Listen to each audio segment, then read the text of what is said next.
Sekali lagi kita berwacana firman, dan pada kali ini ada satu lagi topik yang sangat menarik yang kita perbincangkan. Dan topik kita pada hari ini adalah mengenai dengan etika terhadap persekitaran. Jadi sangat menarik sekali. Sebelum kita mulakan lebih lanjut, kita akan berdoa. Mari kita berdoa.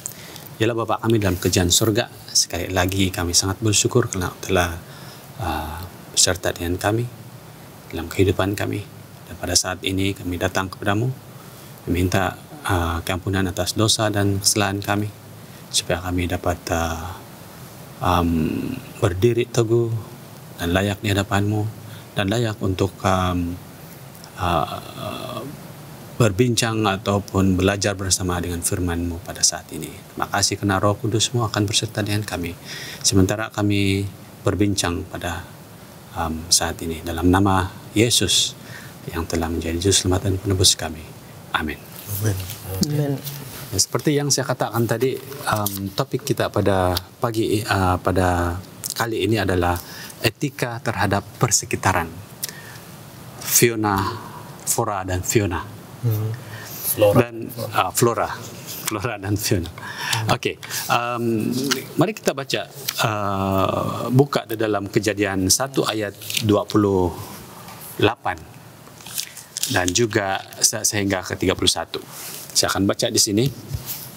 Dikatakan di sini ayat yang ke-28, Allah memberkati mereka, lalu Allah berfirman kepada mereka, beranak cuculah dan bertambah banyak serta penuhilah dan takluki bumi, berkawangan atas ikan-ikan di laut dan burung-burung di udara, dan atas segala makhluk hidup yang berkeliaran dan yang bergerak di muka bumi. Ayat ke-29. Berfirmanlah Allah, lihatlah aku memberimu segala tumbuhan yang berbiji di seluruh bumi dan segala pokok buah-buahan yang berbiji, itulah menjadi makananmu. Ayat yang ke-30. Dan kepada segala binatang di bumi dan segala burung di udara dan segala yang merayap di bumi yang bernyawa, ku beri segala tumbuhan hijau sebagai makanannya. Maka terjadilah sedemikian itu. Maka 31, maka Allah melihat segala yang Dia jadikan itu dengan semuanya sungguh baik. Malam muncul lagi dan disusuli pagi, dan itulah hari ke-6. Kalau kita lihat di sini dalam Kejadian 1 ayat ke-28 dan sehingga ke 31. Ini adalah satu mandat ataupun perintah Allah terhadap Adam dan Hawa, yaitu mereka harus bertumbuh banyak, dan juga mereka harus apa yang perlu mereka lakukan. Kalau kita lihat di dalam ke-29, lihatlah aku memberi segala tumbuhan yang berbiji. Berarti di sini Allah memberi tumbuh-tumbuhan untuk kita makan dan sebagainya. Jadi pada saat ini timbul pula persoalan yang dimaksudkan dalam Kejadian 1 ayat yang ke-28, yaitu perkataan takluk dan berkuasalah. Apa yang dimaksudkan dengan perkataan tersebut? Yang dua perkataan tersebut, takluk dan berkuasalah. Takluk dan berkuasa. Saya melihat perkataan ini sangat-sangat berkait rapat. Takluk dan juga berkuasa.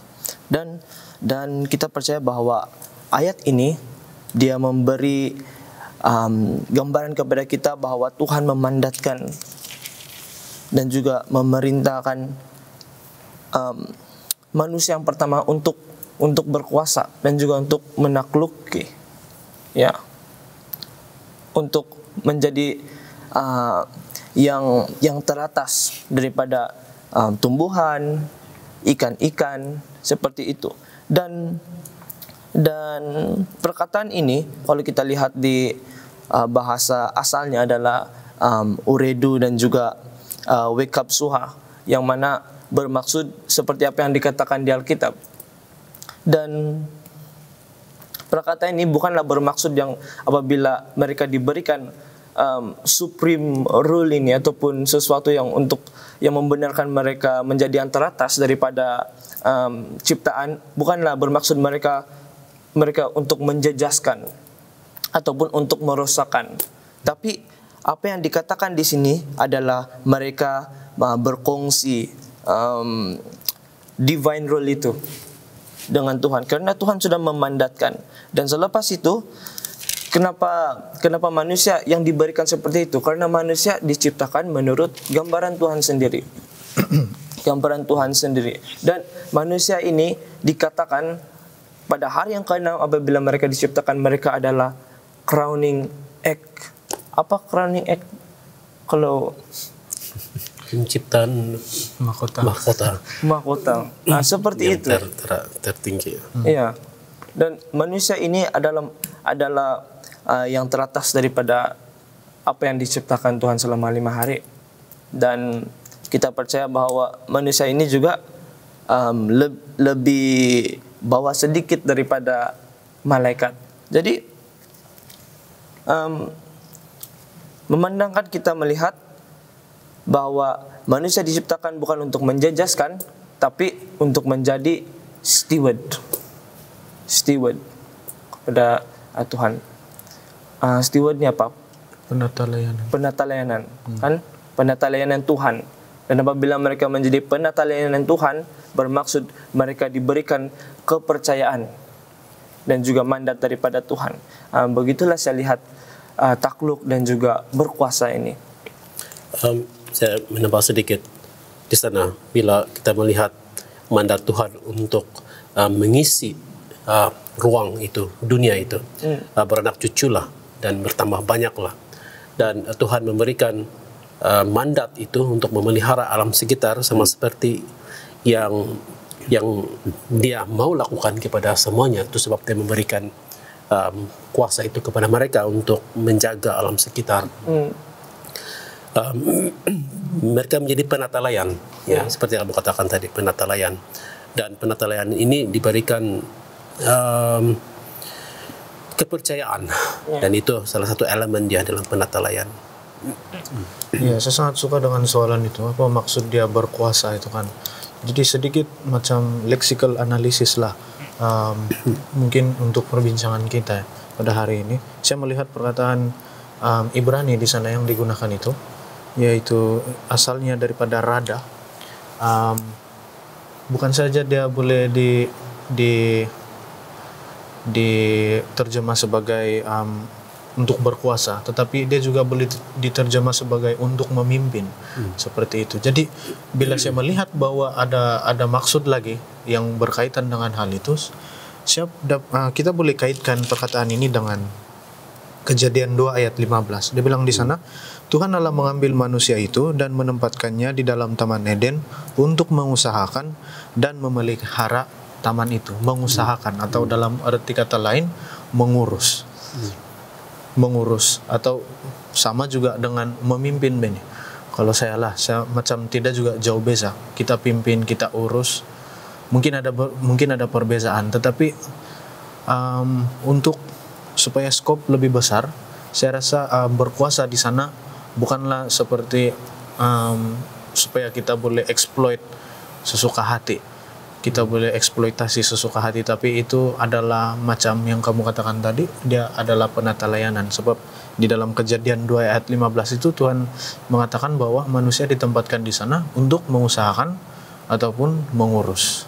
Ya, jadi itu yang poin macam saya ingin kita tengok juga lah. Jadi sepatutnya dia memberikan hasil yang baik kepada persekitaran dan bukan mengurangkan, Merusak. ataupun menghancurkan ataupun merosakkan hal-hal di sana. Dan saya melihat juga bahwa dalam ayat ini dan dalam perkataan ini, kedua-dua perkataan ini, dia melibatkan manusia untuk berfikir dan juga memahami. Dan saya percaya waktu itu manusia yang pertama memahami bahwa Tuhan adalah sumber sesuatu yang baik, dan Tuhan sumber sesuatu yang baik, dan mereka akan melihat bahwa apabila saya dimandatkan oleh Tuhan, ini adalah sesuatu yang saya perlukan sebagai servis kehidupan saya, sebagai tanggung jawab kehidupan saya. Ya, Ya, sangat benar sekali. Apabila saya mendengar penjelasan daripada segi bagaimana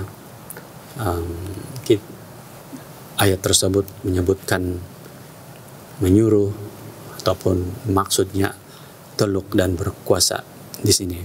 Seperti di sini Tuhan telah memberi mandat kepada manusia untuk memelihara, kan? Dan ciptaan manusia Allah pada waktu itu bukan manusia saja, tapi ada makhluk-makhluk seperti binatang dan sebagainya. Dan Allah tidak menyuruh binatang itu menakluki ataupun berkuasa seperti apa yang dikatakan dalam ayat tersebut. Tetapi Allah telah memberi kuasa kepada manusia yang pandai berpikir, mempunyai pemikiran seperti Allah, ataupun thought, yang pandai berpikir, yang sebab manusia ini dicipta melalui image Allah, bentuk dan gambar. ya, bentuk dan gambarannya, dan pandai berpikir, pandai memimpin.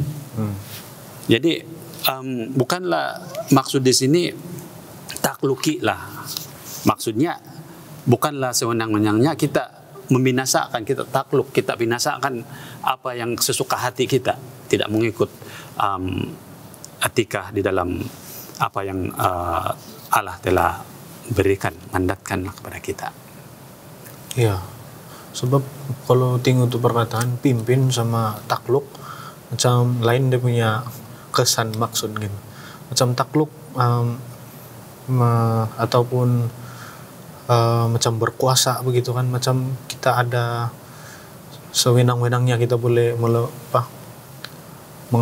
mengaplikasikan kita punya authority sama apa yang di bawah kita, macam sesuka hati saja kita boleh buat apa saja kita mau yang di bawah kita, berkuasa gitu. Tapi kalau memimpin, kalau kita terjemahkan ayat perkataan Ibrani itu pada memimpin, seolah-olah dia sesuatu yang menuju kepada pengurusan yang baik seperti itu, memimpin, penata layanan. Ada macam sedikit perkaitan boleh dilihat di sana.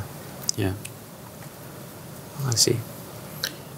Juga dilihat di sini, saya terfikir pula di sini mengenai otoriti manusia ketika Tuhan menyuruh lelaki tersebut, manusia tersebut memberi nama binatang-binatang. The act of giving names ataupun perbuatan untuk memberikan nama itu menyatakan sesuatu yang signifikan kepada kita juga. Sebab apabila kita memberi nama kepada seorang, maksudnya kita menunjukkan authority kita kepada mereka yang kita berikan nama. Tuhan memberikan nama kepada orang-orang tertentu dalam hubungannya, dan di sini ada memberikan nama kepada binatang-binatang tersebut, dan di sini menunjukkan bahwa Adam adalah yang mengurus, ataupun kalau kamu menggunakan perkataan memimpin, dialah yang memimpin direction ataupun haluan di mana sepatutnya persekitaran ataupun alam pada hari itu selepas ciptaan itu berlalu. Ya, oke, sangat menarik sekali perbincangan kita mengenai dengan persoalan yang diutarakan tadi, yaitu bagaimana ataupun apa maksud takluk dan berkuasa di dalam Kejadian 1 ayat 28. Nah, dalam ayat yang disebut tadi, adakah ayat ini masih relevan untuk kita sekarang? Adakah masih boleh kita pakai dalam bahasa bahasa layman? Adakah kita boleh pakai lagi ini ayat pada zaman kita sekarang? Ya, saya rasa ayat ini masih lagi relevan. Kalau macam kita baca secara direct saja, ayat 28 itu, Kejadian 1 ayat 28. Allah memberkati mereka, lalu Allah berfirman kepada mereka, beranak cuculah dan bertambah banyak, penuhilah bumi dan taklukkanlah itu, berkuasalah atas ikan-ikan di laut dan burung-burung di udara, dan atas segala binatang yang merayap di bumi. Jadi saya melihat ayat ini kan seolah-olah dia tidak terhad kepada Adam dan Hawa saja, Pak. Tetapi perkataan berkuasalah dan takluklah itu kan seolah-olah dia sampai kepada keturunan Adam dan Hawa itu juga. Dia tidak limit kepada Adam, itu yang saya lihatlah di sana. Tetapi apa yang pasti seperti mana yang kita sudah bincangkan sebentar tadi, benda ini masih lagi relevan sebab benda ini bersifat arahan ini bersifat penata layanan. Dan penata layanan ini untuk kita semua yang adalah keturunan Adam dan Hawa. Jadi disebabkan ayat ini adalah penata layanan, saya kira kita sebagai keturunan Adam masih memegang penata layanan ini sampai kepada hari ini. Oleh karena itulah saya berpikir ayat ini masih relevan sehingga masa sekarang. Oke. Bagaimana pula kalau kita lihat pada zaman sekarang, mereka menebang pokok-pokok derang untuk tujuan tertentu. Tetapi kalau kita lihat kesannya, penebangan pokok-pokok tersebut ada banyak kesan seperti hakisan tanah dan sebagainya. Dan kalau kita lihat dalam sudut itu, bagaimana kita harus hidup beretika terhadap persekitaran? Soalan yang saya rasa sangat-sangat relevan bagi kita pada hari ini. Sebab kalau kita lihat apa yang berlaku kepada alam sekitar kita, kenapa ada banjir? Kita bertanya, kenapa banjir? Banjir kilat. Banjir kilat lagi. Tanpa kita sadari, air sungai melimpah ataupun air longkang melimpah. Kenapa air longkang melimpah? Siapa punya salah ini? Siapa yang harus dipersalahkan? Saya pikir dia sangat relevan lah bagi kita. Kalau kita tidak menjaga persekitaran kita, kita sendiri yang kena. Kalau dilihat, kalau kita cuma berjalan-jalan begitu biasa saja dan kita melihat longkang-longkang di mana-mana sahaja sebagai saliran air itu, apa yang berlaku di sana? Kita melihat sampah, sampah sarap, sampah yang begitu berlonggok besarnya sehingga akan pengaliran air yang sepatutnya melalui longkang tersebut ataupun aliran tersebut tidak dapat melaluinya dengan lancar dan dia keluar. Kita marah kepada siapa? Saya pikir kalau kita tahu bagaimana untuk menjaga alam sekitar, menjaga ekosistem dan hubungan kait antara manusia dengan alam sekitar, mungkin itu tidak berlaku sebab kita mengetahuinya. So kalau kita lihat di sini mengenai relevansi juga, alam dan manusia masih lagi berkaitan walaupun selepas kejatuhan ke dalam dosa. Sebelum kita melihat bagaimana alam persekitaran itu dan juga binatang-binatang itu juga mempunyai hubungan yang baik dengan manusia.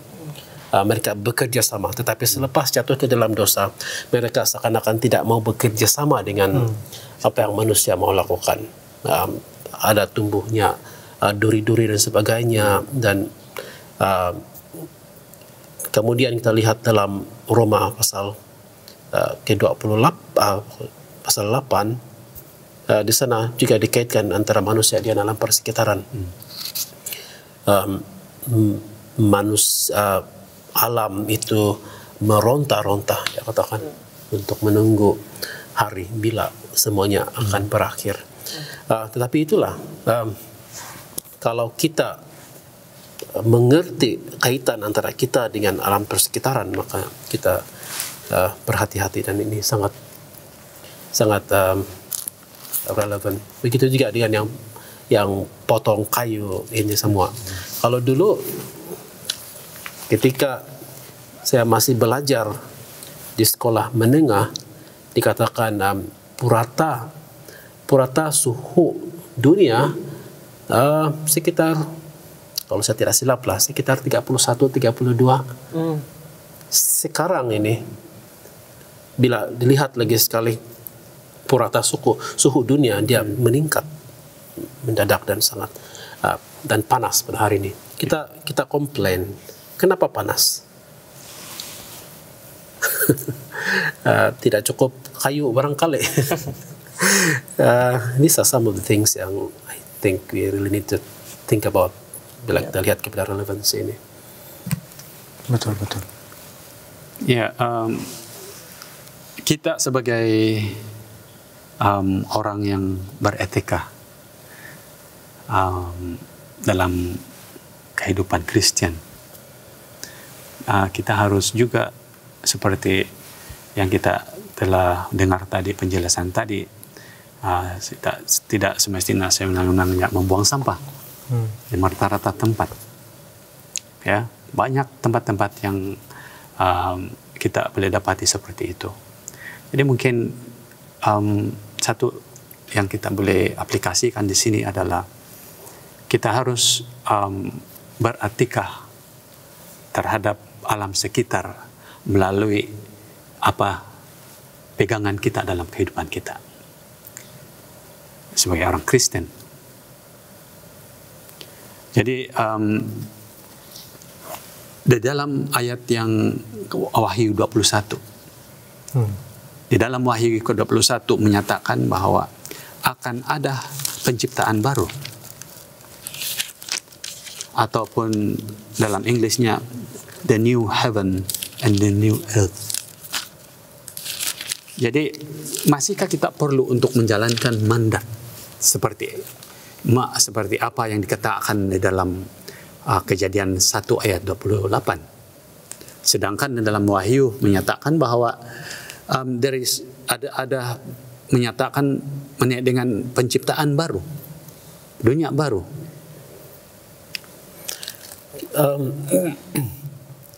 Kenyataan dalam Wahyu tersebut tidak membatalkan apa-apa, tidak membatal mandat Tuhan. Dan kalau kita lihat sepanjang Alkitab, tidak ada satupun mandat baru Tuhan yang membatal apa yang sudah dikatakan di sana untuk menjadi penatalayan. Malahan itu ditekankan lagi dalam cabang yang lainnya, bukan sahaja dalam pemeliharaan itu, tetapi juga dalam pelayanan-pelayanan ataupun dalam perbuatan-perbuatan kita yang lain. Jadi walaupun ada dunia baru yang akan datang nanti, kita masih lagi harus melakukan mandat itu. Sebab kalau kita tidak lakukan itu, maka kita bukan seorang penatalayan yang baik. Kita bukan seorang yang telah dipercayakan penatalayan Tuhan, yang telah dipercayakan oleh Tuhan untuk menjaga ini. Kita bukan seorang manajer yang baik, kita bukan seorang pemimpin yang baik. Malahan kita dilihat sebagai seorang yang mungkin mementingkan diri sendiri dan mau menghancurkan dunia ini. Yang kita tidak lihat connection dia kadang-kadang apabila kita suka-suka sahaja untuk merasakan alam sekitar kita. Sebab kita tidak tahu bahwa ada kaitan antara kita dengan alam, dan Tuhan memang mengaitkan itu dari awal lagi. Jadi apabila kita melakukan sesuatu yang tidak baik kepada alam, seperti contohnya tadi itu membuang sampah, kita sendiri yang kena di sana. Jadi kita harus berpikir dua kali kalau kita melakukan sesuatu kepada alam persekitaran. Jadi kalau kita lihat di sini, itu tidak membatalkan apa yang kita harus lakukan pada hari ini. Malahan Yesus juga, Tuhan juga mengatakan dia katakan dia masih bekerja. Kefahaman bekerja pada hari ini itu merujuk kepada satu cerita dalam buku Yohanes, di mana selepas Yesus menyembuhkan seorang yang tidak boleh berjalan di kolam Bethesda pada hari Sabat, mereka tidak menyukai itu, dan Yesus mengatakan, Bapa, aku bekerja dan aku juga bekerja, masih bekerja. Of course, yang konteks itu adalah karena Yesus menyembuhkan, itu adalah pekerjaan penciptaan Bapa. Nah, pekerjaan penciptaan itu kita boleh melihat dengan jelas ada unsur-unsur penciptaan dalam konteks tersebut. Dan itu dilakukan pada hari Sabat, berkaitan dengan penciptaan juga. Nah, apa maksudnya? Mereka memahami di sana. Apa maksudnya Yesus katakan, Bapa, aku bekerja? Maksudnya adalah walaupun pada hari Sabat itu Bapa itu masih bekerja untuk memelihara ciptaannya, bukan dia ciptaan alam, tetapi ciptaannya yang mempunyai nyawa, manusia dan sebagainya. Dan kalau Yesus mengatakan sedemikian, kenapa kita tidak mau bekerja bersama-sama untuk memelihara alam tersebut? Sebab Allah juga masih memelihara. Kalau bukan pemeliharaan Tuhan, mungkin banyak bencana alam yang berlaku pada hari ini mungkin telah menghancurkan dunia. Itu sebab kita harus memelihara itu, sebab itu adalah mandat. Terima kasih Pastor Gerard. Saya juga melihat bahwa Alkitab tidak bercanggah dengan apa yang dikatakan dari buku ini, dari buku itu, dan Alkitab selalu kita percaya dalam total scriptural, dan yang kita percaya bahwa Alkitab ini dia harmoni. Dia tidak berlawan dengan apa yang dikatakan oleh Rasul Paulus ataupun oleh Musa sendiri, tidak. Dan apa yang dikatakan tadi, saya melihat bahwa kemarin kita sudah perbincangkan sesuatu di luar tempat ini. Saya masih ingat Pastor Gerard mengatakan bahwa sebagai umat Tuhan dan sebagai ciptaan Tuhan ini bukan satu option untuk kita cakap tidak, tapi memandangkan kita memahami bahwa Tuhan adalah pencipta segala sesuatu yang baik, dan dia adalah sumber provision kita.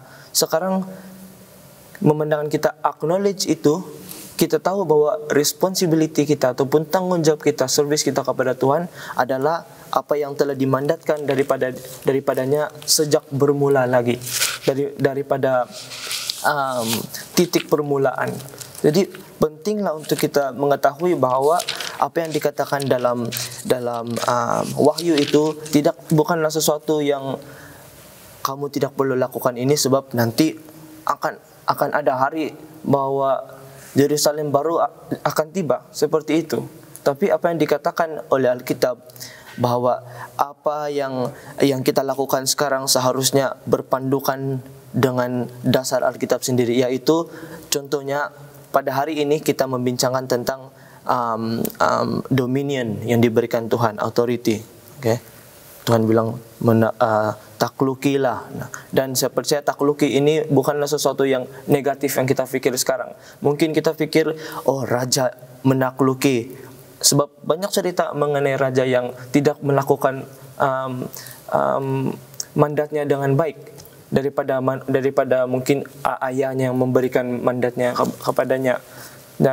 Tapi apa yang Tuhan ingin sampaikan kepada kita bukanlah seperti itu. Tuhan ingin mengatakan kepada kita bahwa kamu adalah ciptaanku. Aku memberikan kamu mandat ini, aku memberikan kamu kuasa ini untuk menjaga apa yang aku mempercayakan kepada setiap kamu. Dan pada waktu itu Adam dan Hawa kan pada waktu itu, dan jelaslah Alkitab tidak bercanggah ataupun tidak seperti yang dikatakan Dr. Jiro tadi, dia tidak cancel apa yang sudah dikatakan dan sudah dimandatkan kepada manusia sejak hari penciptaan. Ya, mungkin sesetengah orang akan tanya, mungkin akan cakap begini, di Wahyu 21 ada dunia baru, nanti kena cipta, buat apa mau jaga dunia sekarang? Buat apa kita mau beretika sama alam sekitar sekarang, sedangkan nanti ada dunia baru juga. Tetapi seperti apa yang sudah dikatakan Pastor Gerard, itu semua tidak kena cancel. Wahyu 21 tidak cancel mandat yang diberikan di Kejadian 1 ayat 28. Dan saya rasa prinsip penata layanan ini perlu sentiasa diterapkanlah di dalam kehidupan seharian kita. Prinsip penata layanan ini sangat penting sebab dia mengingat Tuhan sebagai seorang yang sebagai seorang yang berkuasa atas dunia ini, dan kita cuma pengusaha ataupun manajer di dunia ini. Seperti yang dikatakan di dalam Mazmur 24 ayat 1 dan 2, dibilang di sini, Tuhanlah yang empunya bumi serta segala isinya dan dunia serta yang diam di dalamnya. Ayat 2, sebab dialah yang mendasarkannya di atas lautan dan menegakkannya di atas sungai-sungai. Jadi Tuhan yang berkuasa atas dunia ini, Tuhan yang empunya dunia ini, kita cuma manajer. Kita sebenarnya kalau saya boleh cakap, kita tiada hak untuk macam kita punya ini dunia, kita boleh buat sesuka hati. Tidak, sebab yang empunya dunia ini adalah Tuhan dan kita cuma manajer. Jadi sungguh pun nanti ada dunia baru di Wahyu 21, tetapi mandat itu yang dikatakan di dalam Kejadian 1 ayat 28 masih lagi relevan. Tidak terpadam di situ, ya. Ada satu ayat di sini yang mungkin menarik kita dan memberikan kita satu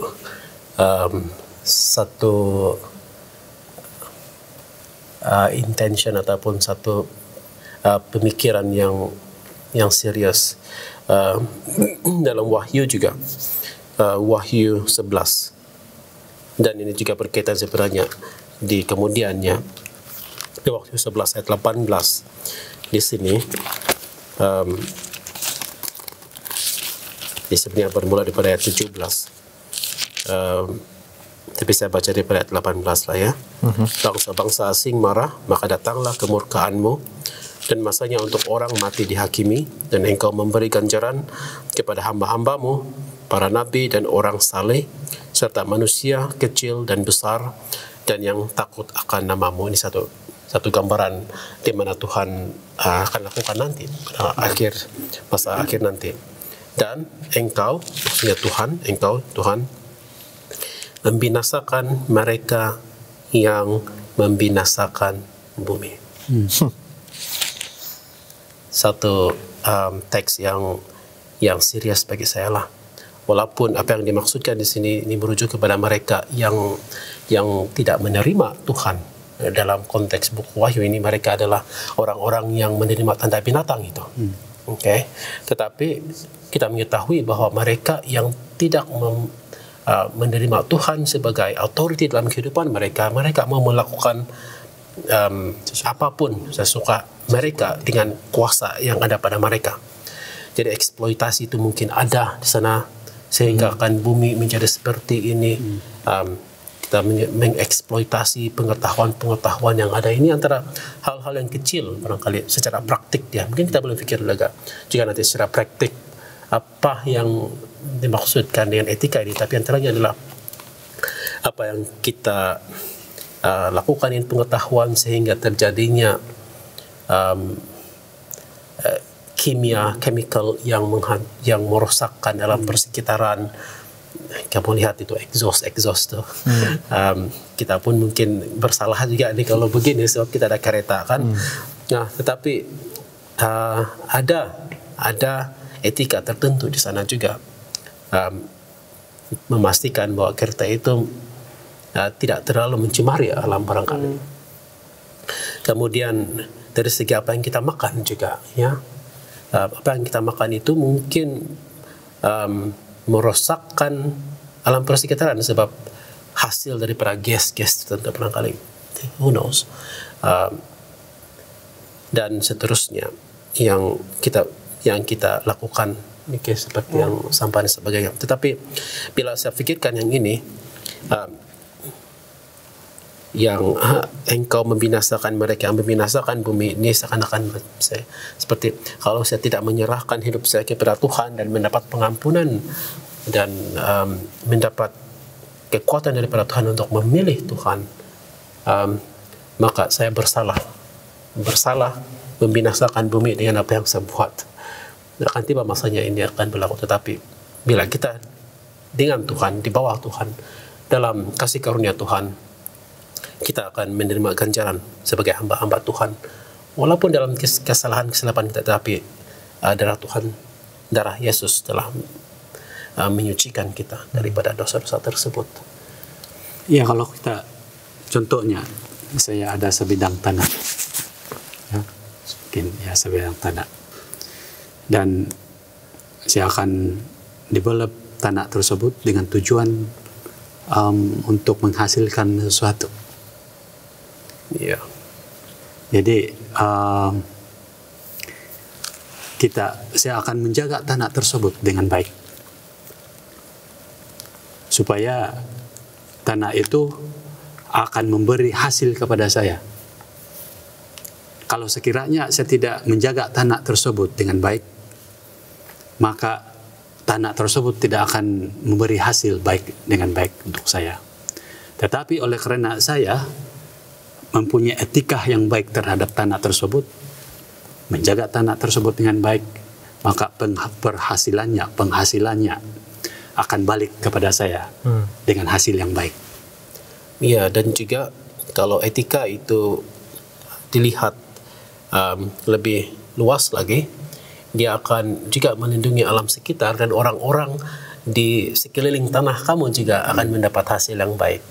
Sebab kalau kita lihat sekarang bagaimana manusia menggunakan sesuatu yang tidak organik, mereka menggunakan kimia dan seterusnya dengan tanah, sehingga kan yang mengalir keluar ke aliran itu tidak tahu apa di sana dan sebagainya. Ya, topik kita pada kali ini sangat menarik sekali, dan saya percaya kita sudah perbincangkan, kita sudah